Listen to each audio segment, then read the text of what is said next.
afternoon. My name is Joe Whitcomb, coming to you from Whitcomb Selinsky PC. We are a Denver-based law firm in the South Metro portion of Denver, Colorado. I am coming today to you to speak to you about representations and warranties. Representations and warranties are normally documents that accompany the purchase or sale of a company. From today's perspective, I'm going to bring you the things you would be looking for as a buyer and the representations and warranties of a company you were purchasing, typically referred to as a target company. These are typically things that are presented to you during the course of the transaction before you actually close on the deal. Now, representations and warranties, they are pretty much what they sound like. Representations are issues that your seller is addressing before you as the buyer make the final purchase, and they're making representations. In other words, they're telling you things about the company you're buying. Warranties go a step farther. They are things that the seller is more or less guaranteeing are true, and if they prove to not be true, then there's usually recourse. You can, as a buyer, you will normally have a means of either withdrawing from the purchase or getting some sort of refund of your purchase price. I'm going to give you a list of elements today that you would be looking for in those representations and warranties, basically from a 30,000-foot view, to make sure those issues are covered. So without further ado, I'll get on with it. The first thing is you're going to be looking for in your seller's representations and warranties is entitled inartfully your basic representations. The first is under that basic representations is the organization. What is their name? What's the name of the company? Where are they organized? In other words, are they if you were talking about the law firm Whitcomb Selinsky, the legal name of the corporation would be Whitcomb Selinsky PC. We are a for-profit company that is organized under the laws of Colorado. That means that we have gone to the trouble of filing articles of organization or articles of with the Colorado Secretary of State's office. The second piece under your basic representations is the authority. In other words, does the seller have the authority to make the transaction? And so if it is using an extreme example, if our firm's receptionist were signing this document, you might reasonably question whether the individual signing the document had the necessary legal authority to sell the vehicle, sell the company, as one of the principals and shareholders of the company. I would have the authority to sell our company, but you would want to know more than that. You would want to know, as a buyer, whether our bylaws place any restrictions on the sale of the company. So the purpose of representation and warranty under this section of authority is just letting the buyer know that the individual signing this document has the authority to sell the company, or to sell the shares of the company, or to sell the company's assets. Other videos that we'll produce will show you the difference between an asset purchase or a stock purchase, which are the two main categories of sales. So you want to know whether what's the name of the company, where are they organized, and who has the authority to sell the company, whether it's legal under the state's laws, and so forth. And you want to make sure that the third piece under these basic representations is the no conflict or violation. You want to make sure, as the buyer of the company, that the seller has the agent of the company, the person signing the document, has the necessary documents, and to make sure that there aren't any other buyers, that they own the shares clear of any other interest. And you want to make sure that they're not violating any local laws or regulations. So, for example, if there's a lien against the company's assets, you want to know about that. But that's also covered further down. Under the second section of your representations and warranties, which is referred to as consents and approvals. Again, that's a place where you would want to see written documentation that the board members of the company have authorized the sale of the company. Under the first heading, under consents and approvals, you'll be looking for board approval. So you want to make sure that if this is a for-profit corporation, as in the case of our law firm, that the board is convened, has taken a vote, and that the necessary shares necessary to approve the sale have voted and approved the sale of the company, and have voted and approved the sale of the company for the amount of money that you as the buyer are authorized to spend. In other words, it does you no good if the board has approved the sale of a company at $1 billion and you have only authorized to buy the company for $1 million. So you want to make sure that the board has approved, and not only approved the sale of the company, but approved the sale of the company at the amount of money that you are offering or comfortable spending. You want to make sure that there's been stockholder approval. And again, that this is most applicable in the instance of a for-profit corporation that is divided into shares and owned by shareholders or stockholders, that those necessary stockholders have approved the purchase. And again, at first blush, you might believe you know that 50% of shares is sufficient to affect a purchase, but it may be that that company has bylaws that require a unanimous consent for the sale of the company or a supermajority. So you want to make sure that you as the buyer or your buyer's representative, be that counsel, has reviewed the target company's bylaws and shareholder agreements to make sure that the necessary number of shares have voted and approved on the purchase.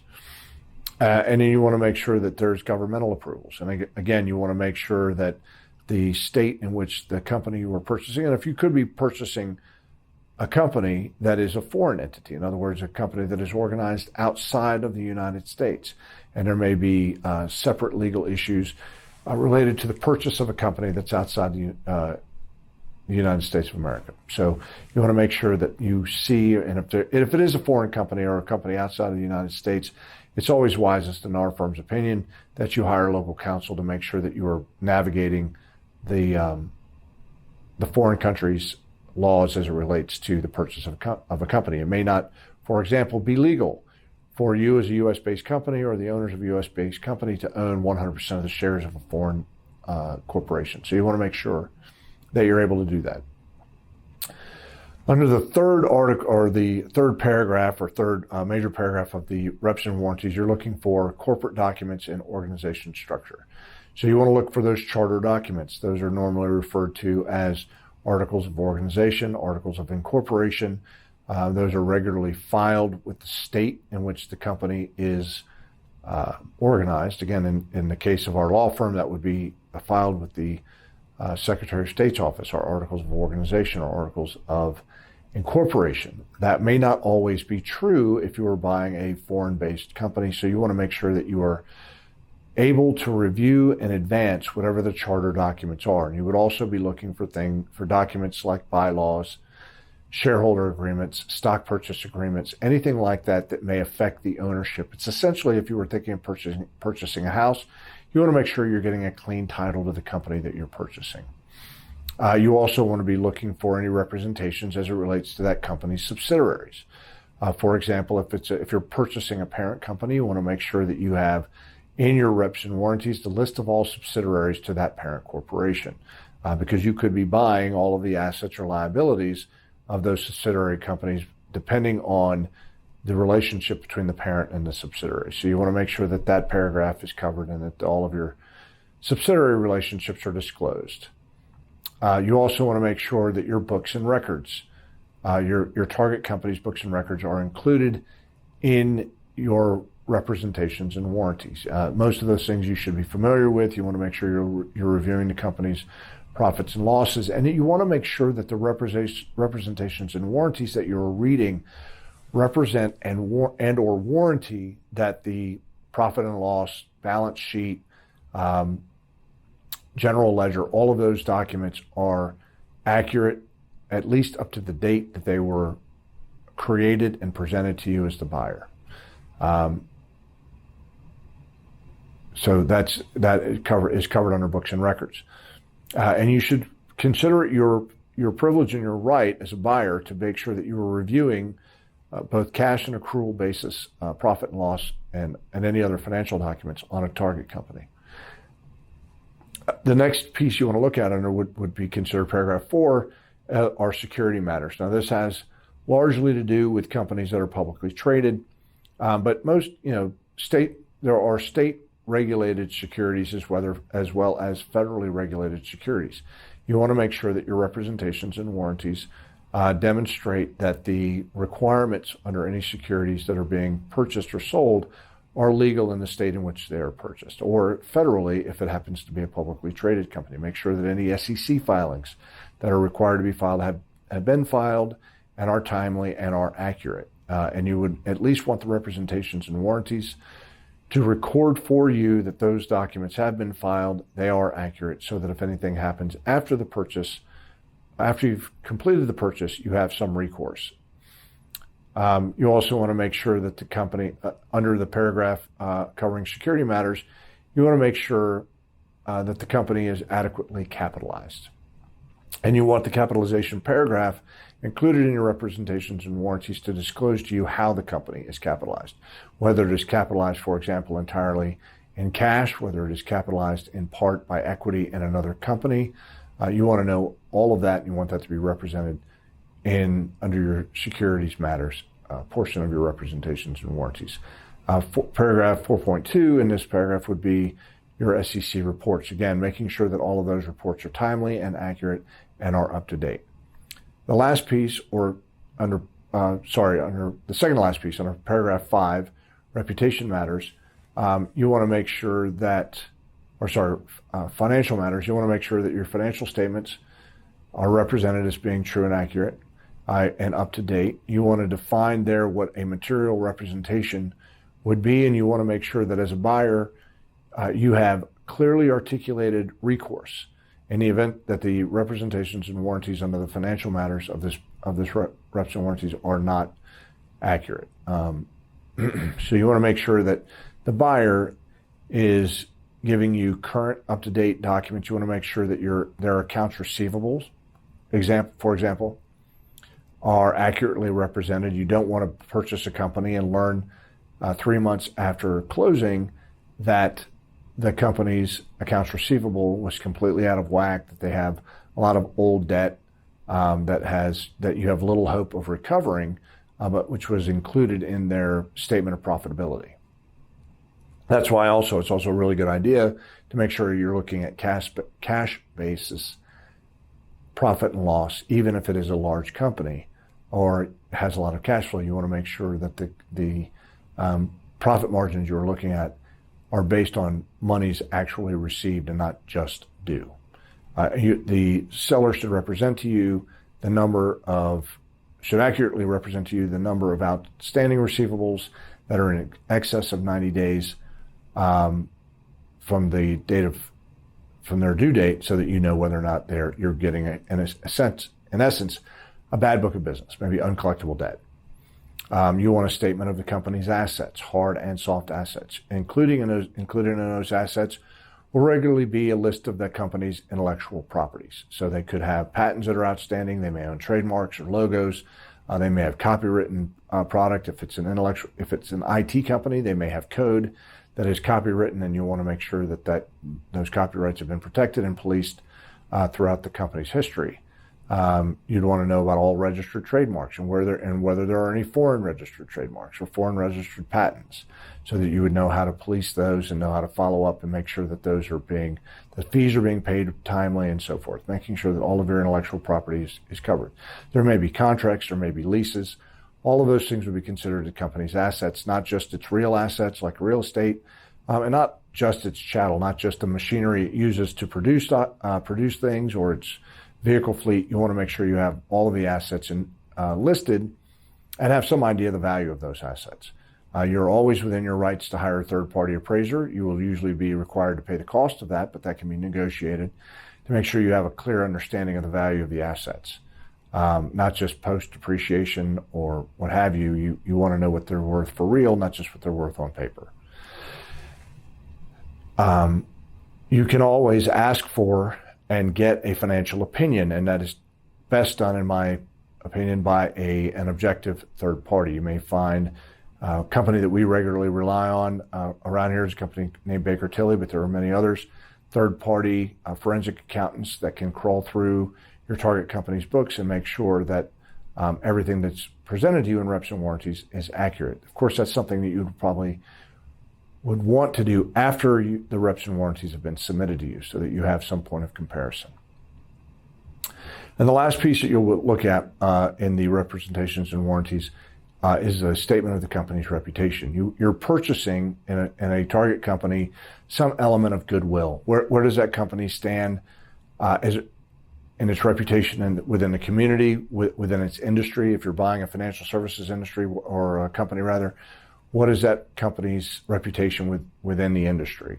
And you want to get a statement to that effect. And it's a little bit squishy. In other words, someone can tell you, oh, we have a really great reputation within the community, but you really are drilling down to look for negative comments about that company. And you can use, the buyer's law firm in a merger and acquisition will typically, as part of their due diligence, will look for the target company's reputation. It could be as simple as something as, if you're buying a restaurant, looking at its Yelp reviews. How, does it have a largely favorable following in social media? Those kinds of things are part of its reputation. If it's a company that's highly regulated, you want to know about that company's reputation within the regulatory community. And you need to make sure that the buyer is representing to you accurately what their stated belief is about their reputation. They may ask, as I'm wrapping up, what is the value, Joe, what's the value of getting these representations and warranties? I mean, when we go digging through this company, won't it be valuable? I mean, the company will be what it is. When we go through and do our due diligence, we'll learn all these things. Why does it matter what the seller's representations and warranties state? Well, the important thing is it will give you some recourse, not just as your ability, just as it relates to the buyer's ability to back out of the purchase, but also maybe an ability for the buyer to recoup some of the money it expended doing its due diligence. If it turns out you decide as a buyer you do not want to make the purchase, you can imagine that some of the due diligence could take 30, 60, 90, or 180 days to do proper due diligence, especially if you're talking about a publicly traded company. It would be a terrible waste of time and money to go through all of that, only to learn things that could have been easily disclosed to you through proper representations and warranties. So one of the things that you would want to make sure that your lawyers draft for you is, what is your recourse if it turns out that there have been big material misrepresentations made in the reps and warranties? How much, what, if any, liquidated damages would you get in that instance? How much of your time and money would you be compensated for? Those are all part, this is, again, today, the purpose of today was to give you sort of a 30,000-foot view on representations and warranties from a buyer's perspective. If you're a seller and you care, the things that you ultimately care about as it relates to your buyer will have to do with their ability to make the purchase and follow through on the purchase and close the deal, because you've essentially taken yourself out of the market. If you are, as a seller, have an interest in your company's reputation and its legacy going forward, that'll be the topic of another video. I thank you for joining us today. Thank you for any questions you may follow up with. This, again, Joe Whitcomb, Whitcomb Slinsky. Have a great day.